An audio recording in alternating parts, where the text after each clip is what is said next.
are looking at a live view of the Falcon Heavy. Yes, the Falcon Heavy on historic pad 39A at Kennedy Space Center, awaiting liftoff at 3:45 p.m. local time. Welcome to our live launch webcast. My name is Lauren Lyons. I'm an engineer in our flight reliability department here at SpaceX, and I am so excited to be here with you today, along with my co-hosts, bringing you coverage of the first ever test flight of Falcon Heavy. At liftoff, Falcon Heavy is going to be the world's most powerful operational rocket by a factor of 2. And today is the day that we attempt to demonstrate that power. And because it is a test flight, there is no satellite customer on board the vehicle today, but the fairing is not empty. We do have some very interesting payloads going up on this flight that we'll talk about later on in the webcast. We'll also walk you through the mission profile because this ain't your typical Falcon launch. We've got 28 engines, 3 boosters, 3 separation events, 3 landing attempts, and there's going to be a lot of activity happening all at once. So this test flight is bound to be exciting one way or another. All right, we've got a ton to walk you through today, so let's get going. Hi, I'm Michael Hammersley, a materials engineer in the avionics department. We're very excited. I'm sure you can hear it. To my right, we have a live view of Falcon Heavy on the pad at Kennedy Space Center. Falcon Heavy is essentially 3 Falcon 9 rockets all strapped together, which means it can carry much larger payloads not only to Earth orbit, but to the Moon and Mars as well. So like Falcon 9, Falcon Heavy is a 2-stage launch vehicle. The big difference is that the first stage in Falcon Heavy is comprised of 3 cores, while Falcon 9 has only 1. Now, each one of these 3 cores has 9 M1D engines, making for a total of 27 engines overall. Altogether, those engines produce 5 million pounds of thrust, which is equal to 18 747s at takeoff. In fact, the engines are producing so much power that we don't run them at full thrust all at once. So during ascent, Falcon Heavy will throttle its thrust up and down in both the side and the center cores in order to balance the aerodynamic and structural loads on the vehicle.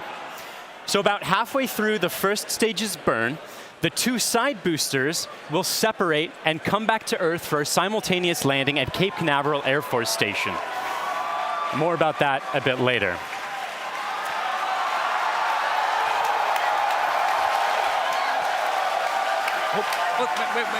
Wait. At that point, the mission proceeds very much like a standard Falcon 9 flight. The center core will keep on firing for another minute to burn all of its fuel, and it will perform a standard stage separation from the second stage on top. This second stage, with the fairing right at the very top there, the second stage is exactly the same as any other Falcon 9 flight, except we've loaded a bit more helium onto it this time. Now, that second stage will be sending our payload way out into a Mars-crossing orbit, which we'll also get into a bit later. But all in all, with a successful launch, Falcon Heavy is going to be the largest and most powerful operational rocket in the world. We're very excited to be launching it today. Let's check in on exactly how it's doing. Good afternoon. I'm John Innsbrucker, the Falcon Principal Integration Engineer at SpaceX. We're currently at T-minus 17 minutes, 40 seconds and counting down. The good news that all systems are go for launch. We're working no problems with the SpaceX test flight of the Falcon Heavy launch vehicle.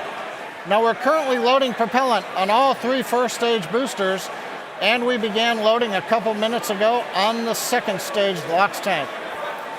Now this is the same method that we use on the single-core Falcon 9. It just scaled to handle 3 first-stage boosters. Now we're loading liquid oxygen and kerosene. We do that because in order to support combustion, you need oxygen.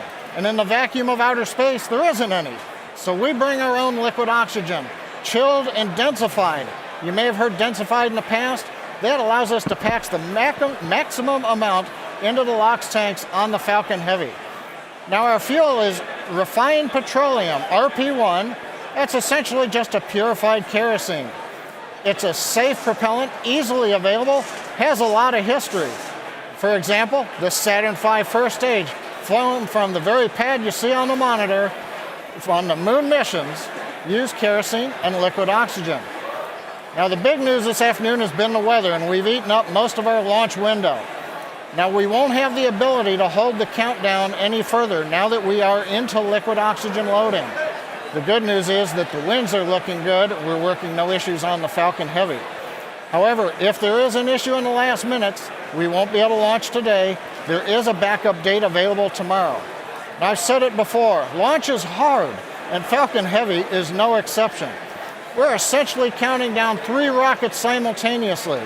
So the SpaceX team is going to be conservative in case anything pops up in the last minutes.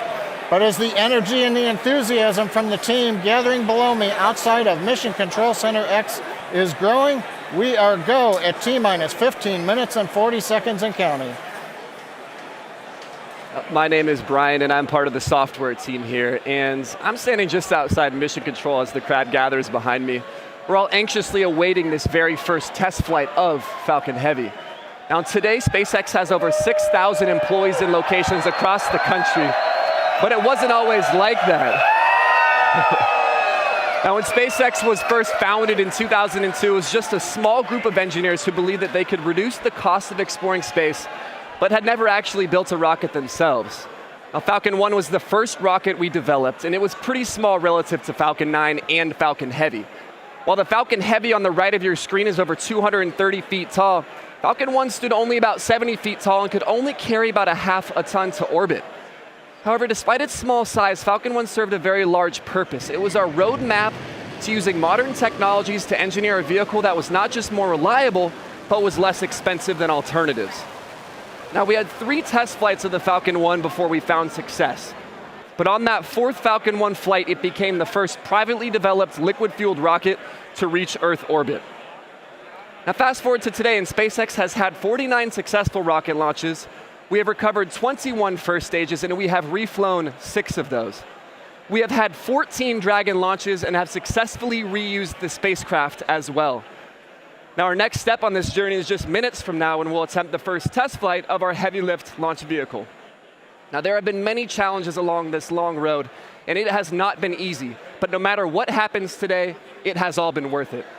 Now one of the many challenges we're hoping to overcome with this test flight is the recovery of all 3 cores of the Falcon Heavy first stage. Although we have demonstrated success with the recovery of a single core, 3 is on a whole nother level. So let's check in with Michael to get an overview of what that story may look like. At SpaceX, our primary goal is to enable people to live on other planets, most notably Mars. But it's hard to do this without dramatically lowering the cost of access to space. And the best way to accomplish that is to reuse as much of the rocket as possible. So we've been successful at landing and reusing Falcon 9 rockets for over 2 years now. And Falcon Heavy aims to continue this trend of reusability. So today, we'll be attempting to recover all 3 of the first stage cores by using both of our landing methods, by land and by sea. So the side boosters have actually been used before on missions TICOM 8 and CRS 9. And at the time of booster separation, during ascent, the side cores will still be going slowly enough to turn around. So it makes sense to return them to Cape. They'll be executing a 3-burn maneuver to get them back to landing zones 1 and 2 and Cape Canaveral Air Force Station. You may have heard of landing zone 1. Landing zone 2 is an identical landing pad right next to it for Falcon Heavy landings. The center core will be going too fast to efficiently return it to Cape Canaveral Air Force Station. So we're going to use the autonomous spaceport drone ship to catch it about 300 miles off the Florida coast. It will also be executing 3 burns to get there. So if all goes well after launch, we'll have 3 first stage cores back on Earth, 2 for the second time, and a wealth of data for perfecting airplane-like operation in the future. So countdown is still proceeding nominally. So let's check in again on how Falcon Heavy is doing. We just passed T-minus 12 minutes in the countdown of the test flight of Falcon Heavy. Fuel is completely loaded on the second stage. The first stage is also loaded with fuel, except for a small top-off that'll happen between T-minus 7 minutes and T-minus 6 minutes. Our major activity now is loading liquid oxygen on the boosters and the second stage. Liquid oxygen propellant loading on the first stages will end between T-minus 4 minutes and T-minus 3 minutes. Liquid oxygen loading on the second stage is the last one to finish, ending by T-minus 2 minutes. Now, in addition to loading propellant, the team is preparing to perform their final checks of the Merlin engines. will begin chill-in of the Merlin engine turbopumps with liquid oxygen as typical at T-minus 7 minutes like we do on Falcon 9 flights. We'll also be verifying valves and using the thrust vector control actuators to move the engines to verify the actuators are working correctly. As we get to T-minus 4 minutes, the clamp on the top of the strung back will open. You can see it just behind the Falcon Heavy. That entire structure will move about 1.5 degrees away from the rocket. At liftoff, it will move the rest of the way to clear Falcon Heavy, just like Falcon 9 flights. At the T-minus 1 minute mark, the flight computers will go into startup mode. They'll be controlling the countdown on the Falcon Heavy. What's different in this flight, engine ignition will begin at T-minus 5 seconds on the 2 side boosters, followed 2 seconds later by the center core. Now we're continuing to watch the weather, making sure that the ground liftoff winds don't exceed the maximum, but they're looking good right now. We continue monitoring the upper altitude winds as reported by the balloons.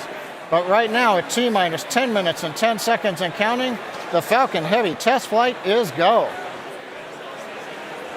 Because the first flight of Falcon Heavy is a test mission, we do not have a customer spacecraft on board today. Instead, we put something a little special with SpaceX inside the fairing.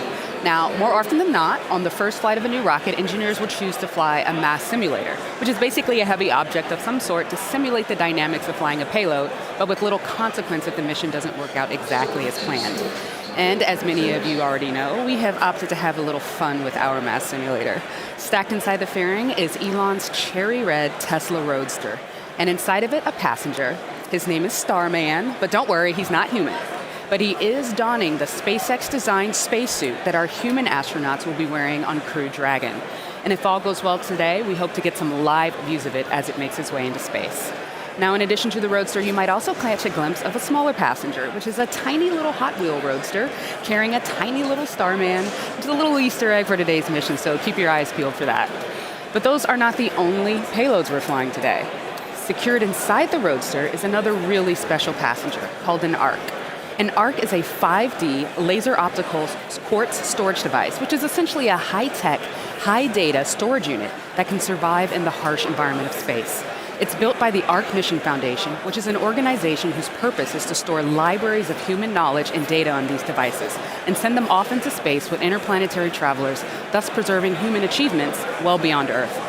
On the ARC that's being launched today, the Foundation has stored Isaac Asimov's classic sci-fi series, The Foundation Trilogy, which was the original inspiration for the ARC mission. And given that making humanity a multiplanetary species is the core purpose of SpaceX, launching an ARC on this mission just seemed fitting. And last but certainly not least, a little something special for our hardworking SpaceX team.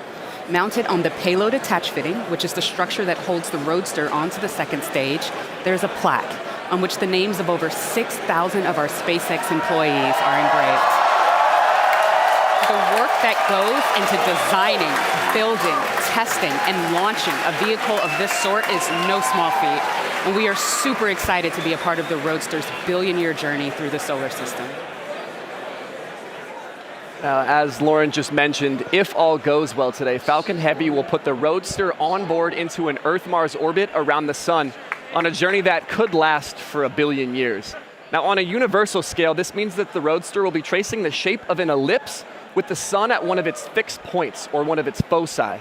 Now, we call this heliocentric because it is sun-centered. The outermost distance on that same ellipse will intersect the path that Mars takes while it is on its own journey around the sun. That's quite far away. That will reach a maximum distance from Earth of over 400 million kilometers. In Earth terms, that's about the same as a trip around the equator 10,000 times. Now, during its journey, the Roadster will also reach a maximum velocity of nearly 40,000 kilometers per hour, or about 20 times faster than a speeding bullet. Now, as we said, it should stay up in orbit around the sun for about 1 billion years, and it's a very long, exciting road ahead, and we are thrilled to be able to take the first steps on that journey just 5 minutes from now.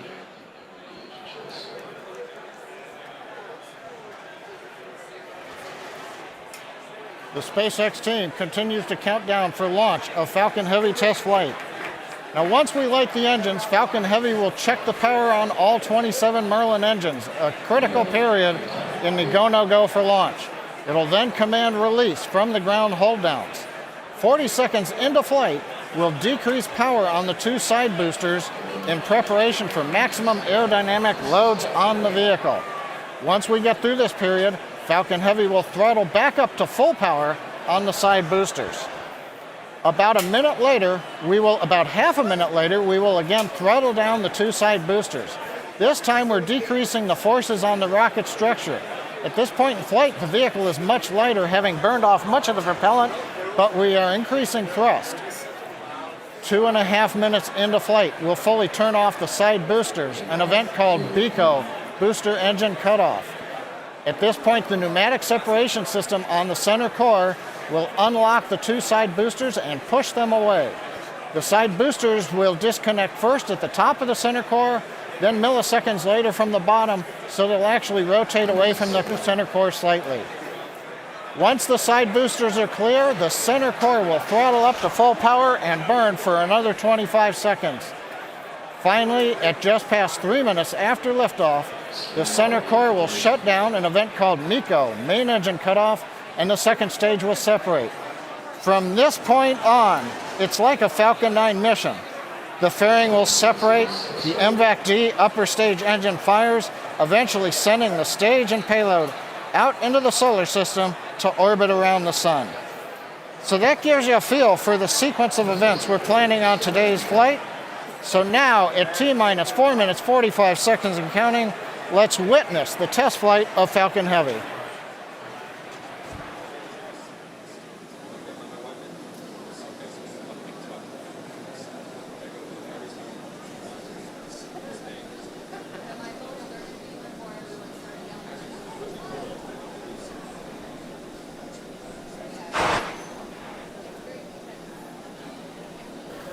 MVAC and A1D fuel bleed has started.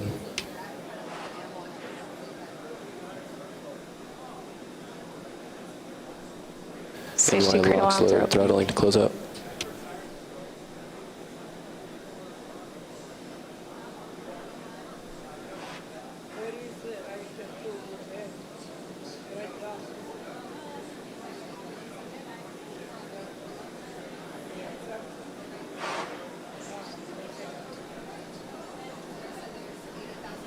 NY lock sled complete.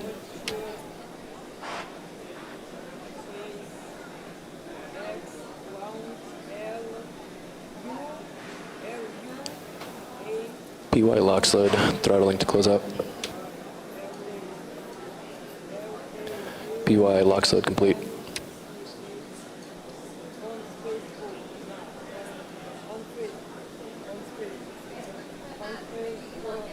Stage 2 TVC motions nominal.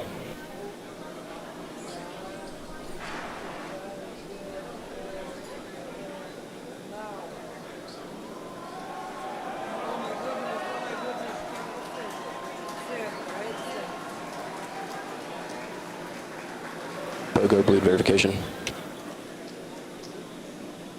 Center core lock sled complete. Strombeck lower has ended. Strombeck's at 88.2 degrees.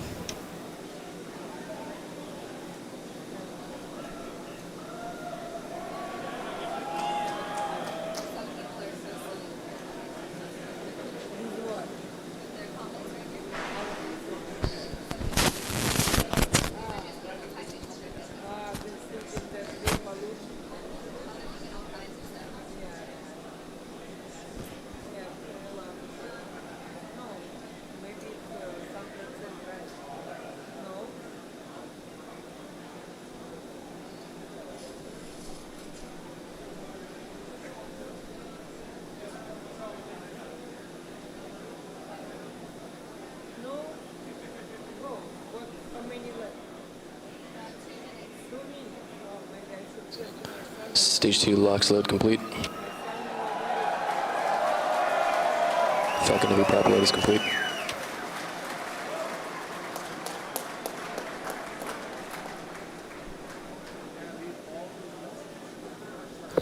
Falcon Heavy is on internal power.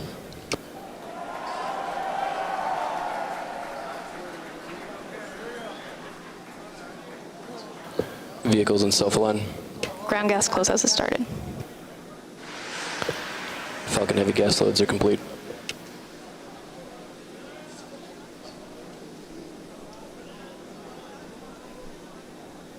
M1D fuel bleed complete.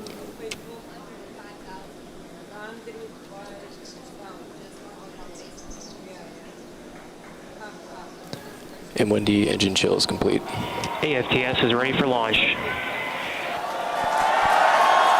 Ground gas closeouts are complete. Falcon Heavy is in startup.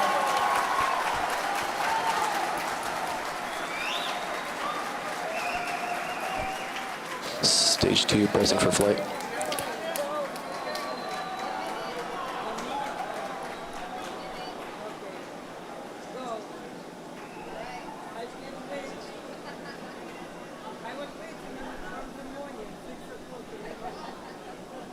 T-minus 30 seconds. Launch director on countdown 1. SpaceX, Falcon Heavy, go for launch. Falcon Heavy is configured for flight. T-minus 15, standby for terminal count. 10, 9, 8, Side booster ignition. 6, 5, 4, 3, 2, 0. Ignition. Falcon Heavy.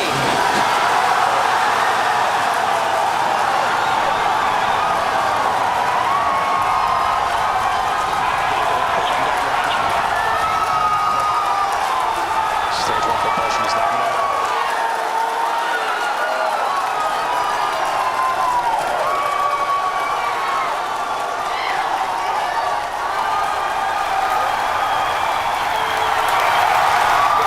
T-plus 30 seconds, if you can hear me over the cheering. Falcon Heavy heading to space on our test flight. Building on the history of Saturn V Apollo, returning pad 39A to interplanetary missions. We're getting ready to throttle down for max Q.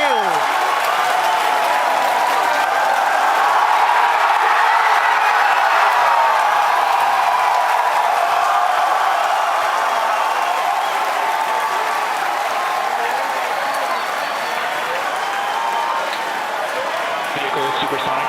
You've heard the call out. Vehicle is supersonic.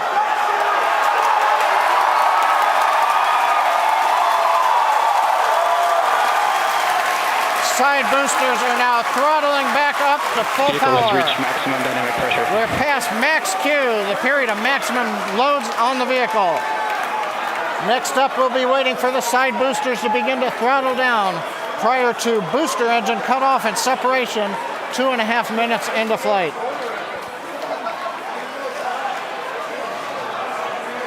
GNC trajectory looks good on the Falcon Heavy.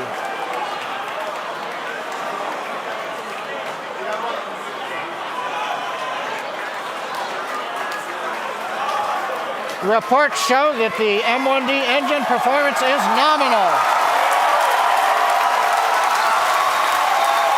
Contact engine chill has begun. Side boosters have begun to throttle down in preparation for the upcoming shutdown in 20 seconds.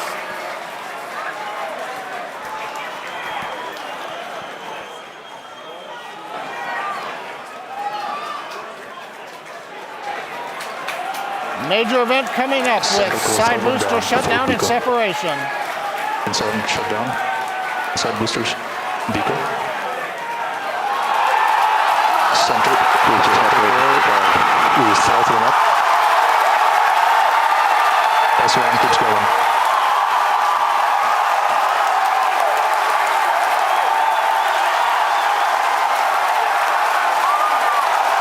Still booster base box started.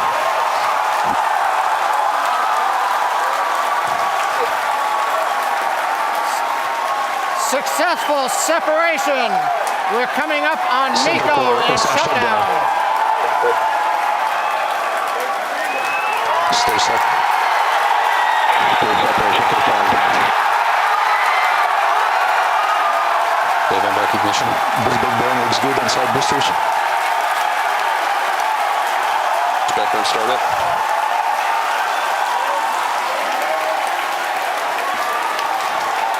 Coming up on fairing separation. Center core side engines on power, also look good.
Wow. Wow, did you guys see that? That was awesome. That's the only thing I can really that was say right absolutely now. wild. Absolutely wild. I got nothing else. Oh man, recapping all the great things that you just saw there. Successful liftoff from the pad, successful stage separation, but before that, successful booster separation. You can see stage one, the two side boosters, pardon me, you can see the center core, and you can see MVAC lit up. Oh my gosh. Then the beautiful shots of Starman chilling in the Tesla Roadster. Just absolutely incredible. On your screen at the moment, you've got a few things happening. On the upper right, you've got MVAC-D continuing its burn.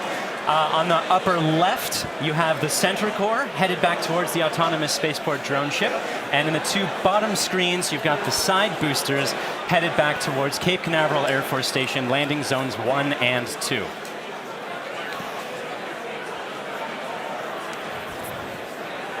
The next step coming up for the side boosters and the center booster is the re-entry burn. That's going to slow it down from, or slow all the boosters down from way faster than the speed of sound to just faster than the speed of sound in order to reduce some of those aerodynamic forces and heating that occurs when you're moving that quickly through the atmosphere.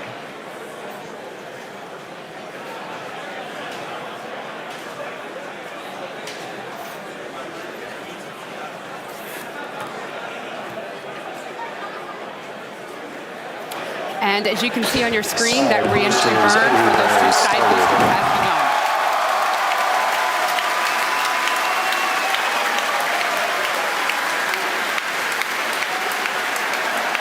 Side boosters entry burn shut down. Side core entry burn started.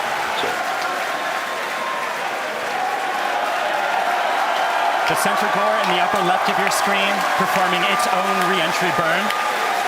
You can see the edge of Cape Canaveral in both of the side booster cameras as those are coming in. Some PY and NY side boosters have saved. Center core entry burn shutdown. And even though those look very similar, those two boosters' views, those are actually representing different boosters. And they're heading towards Earth. They're about to begin their landing burns. We'll hopefully be able to bring you nice footage of that. Both side boosters transonic. And watch for the landing legs deploy at the tail end of that landing burn.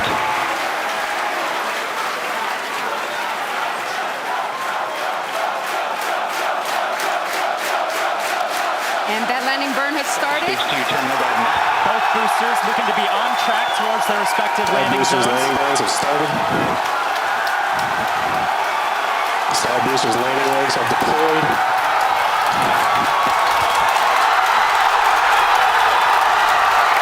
And the Falcons have landed. LZ1, LZ2, both side boosters have touchdown. Landing operators move on to 11 by 1, recovery 1 and recovery 2. And coming up very shortly, the center core will be attempting its landing on the autonomous spaceport drone ship.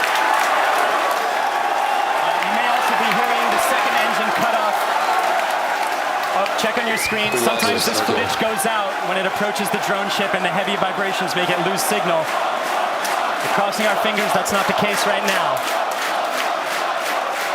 Stage 2, nominal parking orbit insertion. So it looks like that landing is happening at the moment. We have lost signal. We're hoping that signal comes back shortly. Oh man, yeah.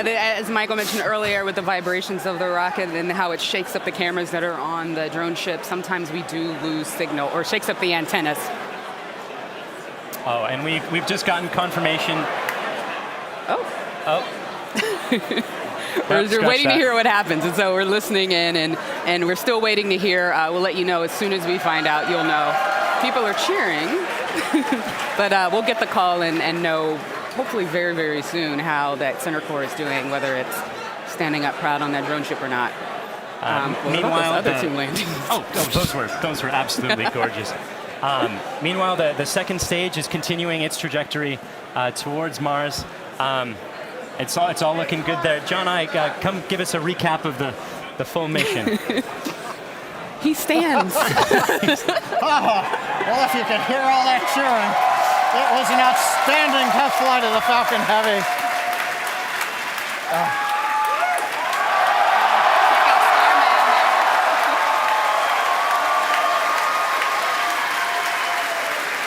Cameras cycling right now, live views coming down from low Earth orbit. The second stage successfully got there, and it got there as the culmination of a great Falcon Heavy test flight.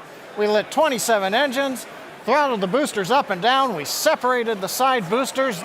They came back spectacular, simultaneous landing. The center core did its job, the second stage did it. Everything that you could want in a test flight, we got here. Now we're just looking for the icing on the cake to find out what happened on the drone show. But all in all, an outstanding test flight for Falcon Heavy. Wow, what an absolutely momentous occasion. Thank you so much to the range for contributing their expertise to today's launch, the FAA for the licenses to launch and land those boosters, as well as the rest of Falcon Heavy. And thank you to you, the viewers, for joining us for a really, really cool moment here. And to find out what happened with the center core and what's going on with Starman as he makes its journey through space and all of our other launches, you can visit us at SpaceX.com and follow us on social media on LinkedIn and Twitter. If you would like to join us on exciting projects like these, please visit SpaceX.com/careers.